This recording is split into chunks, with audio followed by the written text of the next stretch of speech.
குருவடிகளே சரணம். Hello friends and viewers, எல்லாருக்கும் வணக்கம். 14 சித்தர்கள் பாடல் வரிசையில் சிவவாக்கியர் அவர்களுடைய பாடல்களும் அதற்கான விளக்கமும் பார்த்துட்டு இருக்கோம். இப்போ நம்ம பார்க்க போற பாடல் 381. ஆடி நின்ற சீவன் ஓர் 5 பஞ்சபூதமோ, கூடி நின்ற சோதியோ குலாவி நின்ற மூலமோ, நாடு கண்டு நின்றதோ நாவு கற்ற கல்வியோ, வீடு கண்டு விண்டிடின் வெட்ட வெளியும் ஆனதே.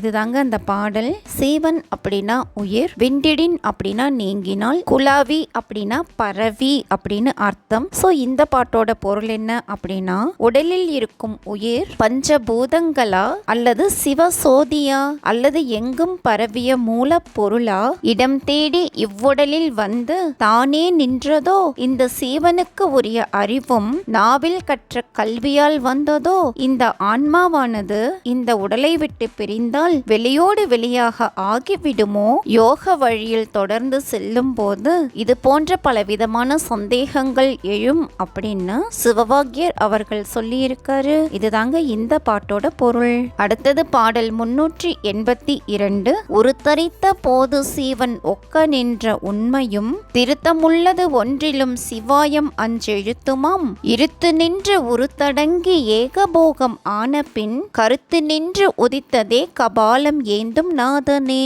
இதுதாங்க அந்த பாடல். உருத்தரித்த அப்படின்னா வடிவம் பெற்ற, கபாலம் அப்படின்னா மண்டையோடு. சோ இந்த பாட்டோட பொருள் என்ன அப்படின்னா, கருவாக இருந்து உருவாக வந்த உடலில் உயிர் வந்து ஒன்றுகிறது.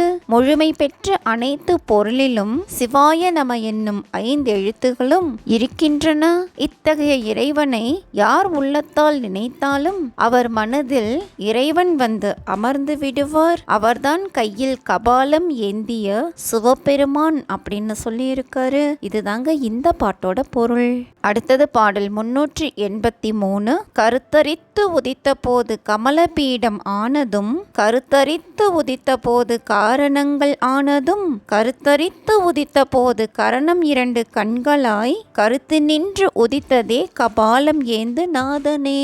இதுதாங்க அந்த பாடல். கமலபீடம் அப்படின்னா 6 யோக ஆதாரங்கள், கரணம் 2 அப்படின்னா ஞானேந்திரியம் கண்மேந்திரியம் அப்படிங்கிற 2. சோ இந்த பாட்டோட பொருள் என்ன அப்படின்னா, கையில் கபாலம் ஏந்திய சிவபெருமானே கருவாக இருந்து உருவாக வந்த உடலில் 6 யோக ஆதாரங்கள் தோன்றின. கருவாக இருந்து பிறந்த போது காரணங்களாய் இருந்து வீடு பேறு அடைய நின்றது. கருவாக இருந்து பிறந்த போது கண்களால் ஆன்மா கருத்தை உணர நின்றது. கருத்திலிருந்து ஒன்றை வெளியிட்டும் நின்றது அப்படின்னு சொல்லியிருக்காரு. இதுதாங்க இந்த பாட்டோட பொருள். அடுத்தது பாடல் 384. ஆனவன்னி 3 கோணம் 6 8 ஆனசீவன் அஞ்செழுத்து அகாரமிட்டு அலர்ந்தது, ஆனசோதி உண்மையும் அனாதியான உண்மையும் ஆனதானதானதா அவலமாய் மறைந்திடும். இதுதாங்க அந்த பாடல்.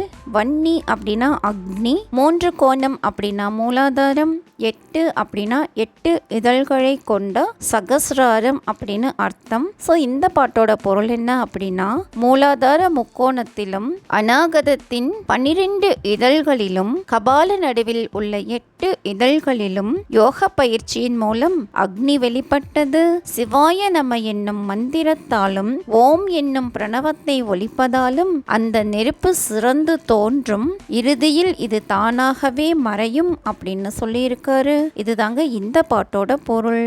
அடுத்தது பாடல் 385. இன்றெழுந்த எம்பிரான் திருவரங்க வெளியிலே நான்ற பாம்பின் வாயினால் 4 திக்கும் ஆயினான், 3 வளையமாய் புறம் கடந்த பின் இன்றெடுத்த அவ்வினோசை எங்குமாகி நின்றதே. இதுதாங்க அந்த பாடல். திருவரங்கம் அப்படின்னா மூலாதாரம், நான்ற பாம்பு அப்படின்னா சுழுமுனை நாடி. சோ இந்த பாட்டோட பொருள் என்ன அப்படின்னா, மூலாதாரத்தின் வெளியில் மூலக்கணல் பிறந்தது. அது இறைவனுக்கு இணையாகும். இந்த நெருப்பானது குண்டலினியாலும் சுழுமுனை நாடியாகிய பாம்பின் வாயாலும் எடுத்து செல்லப்பட்டு உடல் முழுதும் அதை பரவும்படி செய்தது. இறைவன் உடலெங்கும் பரவினான். மூன்று மூன்று கோணங்களாய் இந்த நெருப்பானது மலர்ந்து முப்புறத்தையும் கடக்கும் சூரிய கலை இதனால் எங்கும் நிறையும் அப்படின்னு சொல்லியிருக்காரு. இதுதாங்க இந்த பாட்டோட பொருள். என்ன ஃப்ரெண்ட்ஸ், பாடல்களும் விளக்கமும் உங்களுக்கும் தெளிவா புரிஞ்சிருக்கும்னு நினைக்கிறேன். மீண்டும் 386வது பாடல்ல சந்திக்கலாம். தேங்க்யூ.